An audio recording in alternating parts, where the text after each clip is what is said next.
নামাজে সাজদায় গিয়ে সুবহান রাব্বিল আলা পাঠ করেন না? একজনকে জিজ্ঞাসা করবো, হাত উঠাবেন, বলেন তো এটার অর্থ কয়জন জানেন? কয়জন? সুবহান রাব্বিল আজিম পড়েন না রুকুতে গিয়ে? এটার অর্থ কয়জন জানেন? দেখেন, তাহলে কেউ জানে না। বুঝতে পেরেছেন? আমাদের উচিত হলো নামাজের মধ্যে দোয়া করা।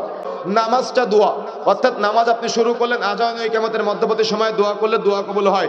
নামাজে তাকবীরে তাহরিমার পরে সূরা ফাতিহা পাঠার আগে দোয়া করলে দোয়া কবুল হয়। রুকুতে গিয়ে দোয়া করলে দোয়া কবুল হয়। সাজদায় গিয়ে দোয়া করলে দোয়া কবুল হয়। বৈঠকে বসে দোয়া করলে দোয়া কবুল হয়। পুরা নামাজটা দোয়া করার জায়গা। আজানের শুরু থেকে সালাম ফেরানোর আগ পর্যন্ত পুরা নামাজটা হলো দোয়া করার জায়গা। কিন্তু আপনি সাজদায় গিয়ে কি পড়েন জানেন না, রুকুতে গিয়ে কি পড়েন জানেন না, নামাজের মধ্যে কি পড়েন জানেন না, যার কারণে নামাজ পড়ে আপনার বাংলা নতুন করে দোয়া করা লাগে। কথা বুঝতে পেরেছেন? এভাবে দোয়া রাসূলুল্লাহ সাল্লাল্লাহু আলাইহি ওয়াসাল্লাম করেন নাই, সাহাবায়ে কেরাম করেন নাই।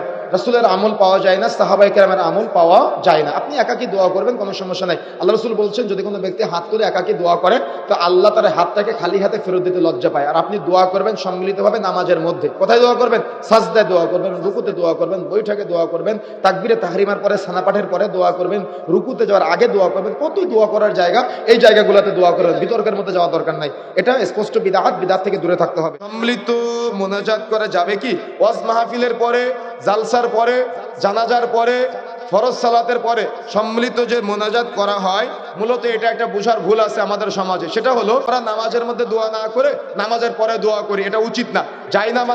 জানাজার নামাজে মাইয়েতের জন্য দোয়া করতে হয় নামাজের ভিতরে, কিন্তু আমাদের সমাজে 30 সেকেন্ডে জানাজার নামাজ শেষ করে লাশ কবরে রাখার পরে বাংলায় দোয়া করে। কিন্তু দোয়া করা দরকার ছিল জানাজার নামাজে।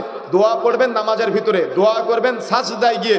সম্মিলিত দোয়া করার জায়গা হলো সাজদা, অর্থাৎ সাজদায় গিয়ে আপনি আল্লাহর কাছে দোয়া করবেন। একাকী রাতের শেষ তৃতীয়াংশে আল্লাহর কাছে দুই হাত তুলে দোয়া করবেন। আল্লাহ রাব্বুল আলামিন এই হাত খালি হাতে ফেরত দিতে লজ্জা পায়। দোয়া করবেন নামাজের ভিতরে, যত দোয়া করা যায়।